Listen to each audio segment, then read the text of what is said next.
Hi friends, welcome back to my channel. ఈ మధ్య మా బావగారి కోడలిది సీమంతం అండి. అయితే ఈ ఫంక్షన్కి మేము అందరం హాజరయ్యాము. ఎంత చక్కగా జరిగిందో ఆ వేడుక. అయితే సీమంతం అనేది ఎలా చేస్తారు, ఎందుకు చేస్తారు అంటే ఎవరి పద్ధతిని వాళ్ళు చేస్తారనుకోండి. ఆ విశేషాలు తెలుసుకుంటూ మనం ఈ వేడుక చూద్దాం. ఓకేనా అండి? అయితే ఈ సీమంతం వేడుక చాలామంది చాలా రకాలుగా చేస్తారండి. కొంతమంది 5వ నెలలో చేస్తారు, కొంతమంది 7వ నెలలో చేస్తారు, కొంతమంది అయితే 9 వచ్చినా కూడా చేస్తారండి. అంటే ఎవరి ఆచారాన్ని బట్టి వాళ్ళు చేస్తారనమాట. మా ఇంట్లో అయితే ఎక్కువ 5వ నెలలో చేస్తారండి. ఇక్కడైతే 7వ నెలలో చేశారనమాట. ఈ వేడుకలో అత్తింటి వారు, పుట్టింటి వారు చాలా చక్కగా మిగిలిన బంధుమిత్రులందరితో కలుపుకొని వేడుకగా జరిపిస్తారండి. అయితే ఈ సీమంతానికి వేరే పేర్లు కూడా ఉన్నాయండి. గాజులు పట్టించడం అంటారు, సూడిదలు ఇవ్వడం అంటారు. గాజులు పట్టించడం అంటే అండి, చేతి నిండా గాజులు తొడుగుతారు వచ్చిన ముత్తైదువులందరూ. అలా గాజులు తొడగడం వల్ల చేతులకుండే ప్రసవనాడుల్లో కదలికలు వచ్చి దాని ద్వారా సుఖప్రసవం జరుగుతుందని ఒక నమ్మకం అండి. తరువాత ఆ గాజుల సవ్వడికి కడుపులో ఉన్న బిడ్డ కూడా యాక్టివ్గా ఉంటాడు అని అంటారండి. అంతేకాదండి, తల్లి కడుపులో ఉన్నప్పుడు ఆ బిడ్డకి గాజుల సవ్వడి అమ్మ కడుపులో ఉన్నాను అనే ధైర్యాన్ని కూడా ఇస్తుందటండి. సీమంతం ఎందుకు చేస్తారు అంటే, గర్భిణీగా ఉన్నప్పుడు తొలి నెలల్లో వేవిళ్లతో, అతి నిద్రతో, కొంచెం ఒళ్ళు నొప్పులతో కొన్ని సిమ్టమ్స్ అండి. కొంతమందికి కొన్ని సిమ్టమ్స్ ఉంటాయి, కొంతమందికి ఉండవు. ఇలా కొంచెం అలాగా ఇబ్బంది పడుతూ తర్వాత డెలివరీ టైం ఎలా ఉంటుంది అని ఆందోళన పడుతూ అలా ఉంటారండి. అందుకని వాళ్ళు ఆనందంగా ఉండేలా చేయడం కోసమే ఈ సీమంతం వేడుక చేస్తారండి. అయితే ఈ సీమంతం వేడుక చేసినప్పుడు వాళ్ళని చక్కగా ముస్తాబు చేస్తారండి. చక్కగా పెళ్లి కూతుళ్ళలా ముస్తాబు చేస్తారు, పూల జడలు అవి వేస్తారనమాట. అలా వేసి ఆనందంగా అందరూ వచ్చి అక్షంతలేసి చక్కగా దీవించేసరికి మంచి బిడ్డ పుట్టాలని అలా దీవిస్తారు కదండి. ఈ సందట్లో పడి వాళ్ళు కొంచెం ఈ ఆందోళనలన్నీ మర్చిపోతారండి. తర్వాత ఆనందంగా ఉండడానికి ప్రయత్నిస్తారనమాట. అది కూడా ఒక ముఖ్య కారణం అండి ఈ సీమంతం చేయడానికి. అయితే సీమంతానికి ముఖ్యంగా పుట్టింటి వాళ్ళు చలిమిడి పెడతారండి. ఆ చలిమిడి కూడా ఒకరోజు నిద్ర చేసిన చలిమిడి పెడతారు.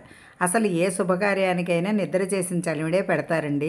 చలిమిడి పెట్టడం అనేది చలవా అని అంటారనమాట. బిడ్డ పుట్టిన తర్వాత కూడా చలిమిడి పెడతారు. అయితే ఫస్ట్ ఈ చలిమిడి పెడతారండి ఒళ్ళో. ఆ పెట్టినప్పుడు దాన్ని ఒక 5 ఉండలుగా చేసి ఆ అమ్మాయికి నోట్లో పెడుతుందనమాట తల్లి. ఫస్ట్ అది ముఖ్యమైందండి. తర్వాత సీమంతానికి పసుపు, కుంకుమ, గాజులు, కొత్త బట్టలు, చీర అవి అనమాట. ఇవన్నీ కూడా పెడతారండి తల్లి బిడ్డ ఒడిలో పెడుతుందనమాట. సాధారణంగా అండి అత్తగారింట్లోనే జరుగుతుంది సీమంతం వేడుక. ఎందుకంటే పుట్టింటి వాళ్ళు వచ్చి ఇవన్నీ పెట్టి వాళ్ళ అమ్మాయిని తీసుకెళ్తారండి వాళ్ళ ఇంటికి, కొత్త బట్టలు అవి కట్టించి. తర్వాత మళ్ళా వాళ్ళ ఇంట్లో కూడా ఇలా సీమంతం వేడుక ఏర్పాటు చేసినప్పుడు అత్తవారింటి వారు వెళ్ళి వాళ్ళు కూడా ఇవన్నీ పెట్టి ఆ అమ్మాయికి ముచ్చటగా అక్కడ కూడా పేరంటం చేస్తారనమాట. అసలైతే విధి విధానం అదండి. కొంతమంది అయితే పుట్టింట్లోనే చేసుకుంటారండి. అలా అనమాట. అంటే ఎవరి ఆనవాయిని బట్టి వాళ్ళు చేసుకుంటారండి. తల్లి చీర పెట్టిన తర్వాత ఆ చీర కట్టించి మళ్ళీ కూర్చోబెడతారండి తీసుకొచ్చి. అలా తీసుకొచ్చి కూర్చోబెట్టిన తర్వాత ముందుగా తల్లి గాజులు తొడుగుతుందండి. తర్వాత అత్తగారు తొడుగుతారు. ఆ తర్వాత వచ్చిన ముత్తైదువులందరూ కూడా గాజులు తొడుగుతారండి. 2 గాజులు, 4 గాజులు లెక్క ఉంటుందంటే కొంతమంది 11, ఈ చేతికి 11 జతలు, ఆ చేతికి 11 జతలు అలా తొడుగుతారండి. అలా అనమాట. ఆనవాయి ప్రకారం ఒక్కో ముత్తైదువు ఇలా గాజులు తొడుగుతారండి. ఇలా గాజులు తొడగడాన్ని గాజులు పట్టించడం అని అంటారండి. సీమంతంలో ఇది చాలా ముఖ్యమైన వేడుక అనమాట. ఇదైతే అందరూ ఇలా వచ్చి తొడుగుతూ ఉంటే చాలా కోలాహలంగా చాలా చక్కగా జరుగుతుందండి.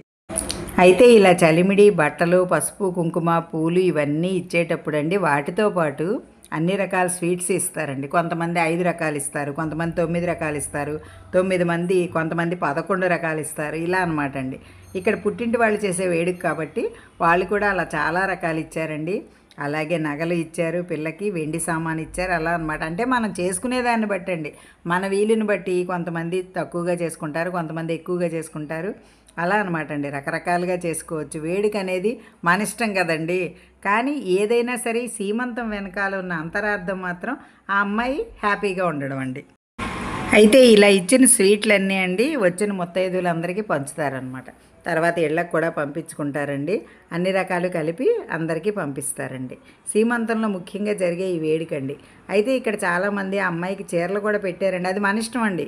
చీర, స్వీటు, పళ్ళు, పసుపు, కుంకుమ, గాజులు వీటిల్లో మనం ముత్తైదువుకి సంబంధించినవి ఏవైనా పెట్టుకోవచ్చండి. అలా అనమాట మా బంధువులందరూ పెట్టారండి. అలాగే అందరూ ఆశీర్వదించారనమాట. ఈ వేడుక అయితే చాలా బాగా జరిగిందండి. మా వాళ్ళందరినీ మీకు నేను పరిచయం చేయట్లేదు, మామూలుగా చూడండి. ఎందుకంటే అందరినీ పేరు పేరున అంటే మాకు బంధుగణం కూడా చాలా ఎక్కువేనండి. అందుకనే చూడండి వేడుక ఎంత బాగా జరుగుతుందనేది చూడండి. ఈ వేడుక చూసిన తర్వాత మీకు ఈ వీడియో నచ్చిందో లేదో కామెంట్స్లో తెలియచేయండి తప్పకుండా. ఎందుకంటే ఇలాంటి ముచ్చట్లండి చాలా బాగుంటాయి. నాకైతే చాలా ఇష్టం అండి. అయితే ఈ వేడుకలో ఆ సీమంతం పెళ్లి కూతురికి గాజులు పెట్టడమే కాదండి, వచ్చిన ముత్తైదువులందరికీ కూడా గాజులు ఇస్తారనమాట. అంటే వాళ్ళ వాళ్ళ స్తోమతను బట్టండి 2 గాజుల దగ్గర నుంచి ఇవ్వచ్చండి. అది వాళ్ళ ఇష్టం అనమాట. అలా ఇస్తారు. చాలా చక్కగా జరుగుతుందండి ఈ వేడుక కూడా. ఇలా సందడిగా అందరితో కలిసి ఫంక్షన్ చేయడం అనేది ఆ గర్భిణీ స్త్రీకి చాలా ఆనందాన్ని కలుగజేస్తుందండి. మా ఇంట్లో ఏ ఫంక్షన్ అయినా సరే మా ఫ్యామిలీలు అందరూ కూడా ఇలా కలుస్తామండి. చూడండి మా వాళ్ళందరినీ నేను ఇప్పుడైతే పరిచయం చేయలేను, కానీ ఈ పాప అయితే మా ఆడబడుచు గారి మనవరాలండి. చూడండి ఎంత ముద్దుగా ఉందో. తన పేరు ప్రవల్లిక. ఇలా అందరండి మా వాళ్ళందరం కలిసామన్నమాట. ఇలా మా ఇళ్ళల్లో ఏ ఫంక్షన్లు అయినా ఇలాగే కలుస్తామండి. ఎందుకంటే చాలా పెద్ద ఫ్యామిలీ మాది. కొంతమంది అయితే అండి వేద మంత్రాలతో అంటే బ్రాహ్మణులను పిలిచి కొంచెం పూజలాగా చేయించి మంత్రాలు అవి చదివించి కూడా చేస్తారండి. మా ఇళ్ళల్లో అయితే ఇలాగే చేస్తామన్నమాట. మామూలుగా అందరం కలిసి సరదాగా సంతోషంగా చేసుకుంటామండి. సీమంతం అనేది మాత్రం ప్రతి గర్భిణీ స్త్రీకి చేయాల్సిన ముఖ్యమైన వేడుకండి. దీని వెనకాల చాలా అంతరార్థం, చాలా ఆనందం దాగి ఉందండి. నాకు తెలిసినంత వరకు అవన్నీ మీతో పంచుకున్నాను. లాస్ట్లో ముత్తైదువులందరూ కలిసి ఆ అమ్మాయికి హారతి ఇచ్చేస్తారండి. హారతి ఇచ్చిన తర్వాతే అమ్మాయి అక్కడి నుంచి పైకి లేపి మళ్ళీ కూర్చోబెడతారండి. ఎందుకంటే అండి చాలాసేపు కూర్చుంటే వాళ్ళకి నడునొప్పి కూడా వస్తుంది. అందుకని అనమాట. లాస్ట్ తంతు అయితే ఇదండి, హారతి ఇవ్వడం అనేది అనమాట. మేము కూడా చక్కగా మంచి పాట పాడామండి. శ్రీలలిత శివజ్యోతి అందరం కలిసి పాడాం. ఎందుకంటే ఆ పాట అయితే అందరికీ వచ్చు కాబట్టి.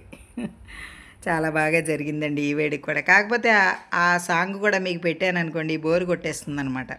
అందుకని నేను ఆ సాంగ్ అయితే మీకు వినిపించట్లేదు, నేను వాయిస్ ద్వారా చెప్పాను. లాస్ట్లో అందరు ముత్తైదువులు అమ్మాయికి హారతి ఇస్తారండి. చాలా చక్కగా దేవుడికి ఫస్ట్ ఇచ్చి తర్వాత అమ్మాయికి ఇచ్చి అక్షింతలు వేస్తారనమాట. ఈ వీడియో మీకు నచ్చిందా అండి? ఈ సీమంతం వేడుక ఎలా ఉందో చెప్పండి, కామెంట్స్లో తెలియచేయండి.